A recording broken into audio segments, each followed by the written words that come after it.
Late వయసులో ఇండస్ట్రీకి వచ్చి తన అందచందాలతో మతి పోగొడుతూ నిత్యం వార్తల్లో వినబడుతున్న పేరు జ్యోతిరాయ్. గుప్పెడంత మనసు సీరియల్తో మన తెలుగువారికి పరిచయమైన తాను ఆ సీరియల్లో చేసిన జగతి అనే క్యారెక్టర్తో మంచి పేరును సంపాదించుకుంది. ఆ తర్వాత కొన్ని వెబ్ సిరీస్లోని చిన్న చిన్న సినిమాల్లోని తన నటనతో అందరినీ అలరించిన జ్యోతిరాయ్ని తన భర్త ఎందుకు వదిలేశాడు? సాఫ్ట్వేర్ అమ్మాయి సెక్స్ హీరోయిన్లా ఎలా మారింది? తనకన్నా చిన్నవాడని అందుకే రెండో పెళ్లి చేసుకుందా? హీరో నాగార్జున మీద ఎందుకని అలా కామెంట్స్ చేసింది? ఆన్లైన్లో కావాలనే ఆ ఫొటోస్ పెడుతుందా? ఈ విషయాలన్నీ తెలుసుకోవాలంటే వీడియోని పూర్తిగా చూడండి. జయశ్రీ అలియాస్ జ్యోతిరాయ్. ఆమె 1984 ఫిబ్రవరి 23న కర్ణాటకలోని మడికేరిలోని ఒక మధ్య తరగతి కుటుంబంలో జన్మించింది. తండ్రి మహేష్ రాయ్, తల్లి సునీత. ఇక జయశ్రీ తండ్రికి అప్పటికే పెళ్ళయి ఒక అబ్బాయి ఒక అమ్మాయి కూడా ఉన్నారు. మహేష్ రాయ్ మంచి సన్నిహిత్యం కారణంగా రహస్యంగా రెండో పెళ్లి చేసుకున్నారు సునీతను. వీరి అన్యోన్య సంసారానికి జ్యోతిరాయ్ జన్మించింది. పెళ్ళైన తర్వాత అన్నీ బాగానే సాగినప్పటికీ జ్యోతికి 8 సంవత్సరాల వయసులో మహేష్ రాయ్ చనిపోయాడు. ఇక అతను చనిపోయిన తర్వాత కుటుంబ బాధ్యతలన్నీ సునీత మీద పడ్డాయి. ఇక అలా తల్లి కూతుర్లు మడికేరిని వదిలేసి బెంగళూరుకి వెళ్ళి అక్కడ సెటిల్ అయ్యారు. అలా జ్యోతిరాయ్ తల్లి ఒక కంపెనీలో పనిచేస్తూ జ్యోతిని బెంగళూరులోని ఏవిఎస్ పబ్లిక్ స్కూల్లో చదివించింది. చదువులో చురుగ్గా ఉండే జ్యోతికి చిన్నప్పటి నుంచి మోడలింగ్, యాక్టింగ్లోని చేరాలని ఇంట్రెస్ట్ ఉండేది. కానీ అది తల్లికి ఇష్టం లేకపోవడంతో తన బీఎస్సీ గ్రాడ్యుయేషన్ పూర్తి చేసింది.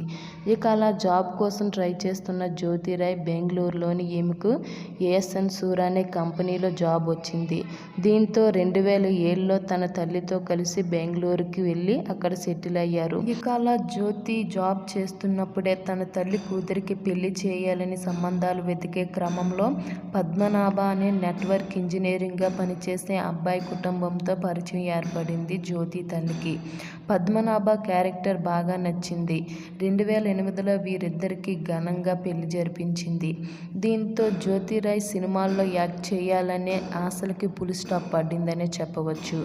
ఇదిలా ఉంటే పద్మనాభ తన భార్యకి యాక్టింగ్ మీద ఇంట్రెస్ట్ ఉందని తెలుసుకొని జ్యోతిరాయ్ని సపోర్ట్ చేయడం మొదలుపెట్టాడు.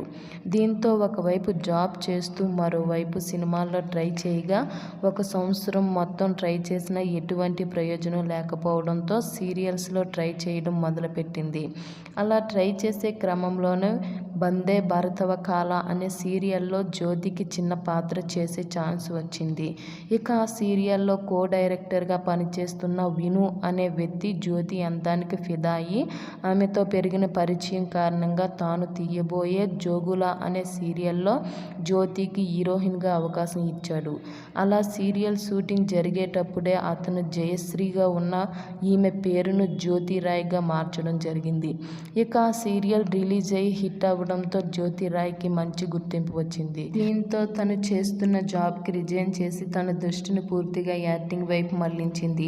ఇక అలా రోజురోజుకి ఈమెకు మంచి పాపులారిటీ రావడంతో కన్నడలోని సిల్లి అల్లి, శుభమాంగళ్య, స్టేషన్ 3, ప్రారణ, గజ్జెపూజ అనే 20కి పైగా సీరియల్స్లో యాక్టింగ్ చేసే ఛాన్స్ వచ్చింది. ఇక వాటిల్లోని 15 సీరియల్స్లోని జ్యోతిరాయ్ హీరోయిన్గా చేయడం జరిగింది. అలా కస్తూరి నివాస అనే సీరియల్ జ్యోతిరాయ్కి స్టార్డమ్ తీసుకొచ్చిందని చెప్పవచ్చు. ఇదిలా ఉంటే జ్యోతిరాయ్ సీరియల్స్తో బిజీ అయ్యి ఫ్యామిలీని పట్టించుకోకపోవడంతో నిదానంగా భార్యాభర్తలు ఇద్దరి మధ్య మనస్పర్ధలు మొదలయ్యాయి. దీంతో కొన్ని రోజులు యాక్టింగ్కి బ్రేక్ ఇచ్చి పిల్లల కోసం ప్లాన్ చేయగా 2010లో ఊర్వశి అనే కొడుక్కి జన్మనిచ్చారు. కానీ ఆ బిడ్డ పుట్టగానే మందబుద్ధి కలిగి ఉండడంతో జ్యోతిరాయ్ తన తల్లిని తన దగ్గరికి పిలిపించుకొని తన కొడుకుని చూసే బాధ్యతలను అప్పగించింది. కానీ ఈమె తల్లి అదే సమయంలో క్యాన్సర్ వచ్చి చికిత్స ఫలించగా 2012లో మరణించింది. ఇదిలా ఉంటే జ్యోతి భర్త జ్యోతిని యాక్టింగ్ చేయొద్దని చెబుతూ ఇంటి వద్ద ఉండి బిడ్డను చూసుకోమని చెప్పగా అప్పటికే రంగుల ప్రపంచానికి అలవాటు పడ్డ జ్యోతిరాయ్ తన భర్త మాటలను పట్టించుకోలేదు. దీంతో అప్పటి నుంచి భార్యాభర్తలిద్దరికీ గొడవలు మొదలయ్యాయి. అయినా ఇదంతా పట్టించుకొని జ్యోతిరాయ్ సీరియల్స్లో తన సెకండ్ ఇన్నింగ్స్ని స్టార్ట్ చేయగా ఈమెకు హీరోయిన్గా ఎవ్వరూ ఛాన్స్ ఇవ్వలేదు. కానీ చిన్న చితక పాత్రల్ని ఆఫర్ చేయడంతో సీరియల్స్ని వదిలేసి మూవీస్లో తన లక్ని ట్రై చేయాలని అనుకుంది. అలా మొదటగా ఉపేంద్ర నటించిన సూపర్ రంగా అనే మూవీలో జ్యోతికి సపోర్టింగ్ రోల్ చేసే ఛాన్స్ వచ్చింది.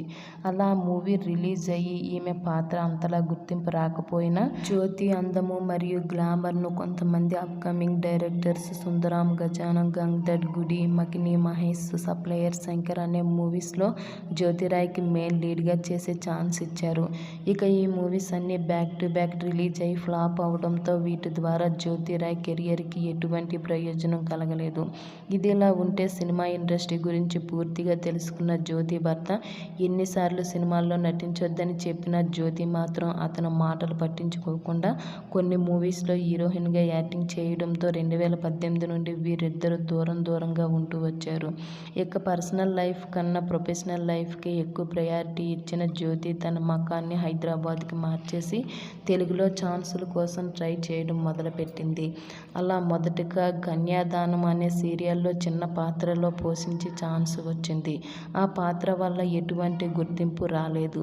ఇక అలా అవకాశాలు రాక రోజుకి ఆర్థికంగా ఇబ్బందులు ఎదురవడంతో వచ్చే ఎలాంటి పాత్ర అయినా చేయాలని, హీరోయిన్గానే చేయాలని పట్టుపట్టి కూర్చుంటే ఆర్థికంగా మరింత దిగజారాల్సి వస్తుందని అప్పట్నుంచి జ్యోతిరాయ్ తల్లి, చెల్లి, వదిన అలా ఎలాంటి పాత్రలైనా కాదనకుండా అవకాశంగా వచ్చే ఎలాంటి పాత్రలైనా చేయడానికి మొదలుపెట్టింది. ఇక అలా 2020లో గుప్పెడంత మనసు సీరియల్లో జగతి పాత్రలో హీరో తల్లిగా చేసే ఛాన్స్ వచ్చింది. అలా ఈ సీరియల్ స్టార్ మాలో రిలీజ్ అయి జ్యోతి పాత్రకు మంచి ఆదరణ దొరికింది. దీంతో కొన్ని వెబ్ సిరీస్లో ఈమెకు ఛాన్సులు వెతుక్కుంటూ వచ్చాయి. ఇదిలా ఉంటే జ్యోతిరాయ్ సీరియల్స్లో తల్లి పాత్రలు లాంటి వేస్ట్ క్యారెక్టర్స్ చేయడంతో అందరూ ఈమె వయసు 50కి పైబడే ఉంటుందని అనుకునేవారు. కానీ ఎప్పుడైతే తన భర్తకు విడాకులు ఇచ్చేసిందో అప్పటి నుంచి సోషల్ మీడియాలో రెచ్చిపోతూ ఫోటోషూట్లు షేర్ చేయడంతో అందరూ ఒక్కసారిగా షాక్కు గురయ్యారు. ఇక ఆ ఫొటోస్ని చూసిన కొంతమంది నెటిజన్లు ఏంటి ఈమె హీరోయిన్లు కూడా అంతలా హాట్ ఫొటోస్లు పెట్టలేదు అని, జ్యోతిరాయ్ వయసు ఏకంగా 40 నుండి 20కి తగ్గిపోయిందని అందరూ కామెంట్స్ చేయడంతో అప్పటి నుంచి జ్యోతిరాయ్ మరింత రెచ్చిపోయింది. ఇక ఇదిలా ఉంటే మాస్టర్ పీస్ అనే మూవీలో యాక్ట్ చేసిన జ్యోతిరాయ్ సుఖపూర్వస్ అనే మూవీ డైరెక్టర్తో మంచి పరిచయం పెరిగి ఆ పరిచయం కాస్త నిదానంగా సన్నిహిత్యంగా మారి ఇద్దరు డేట్ చేయడం మొదలుపెట్టారు.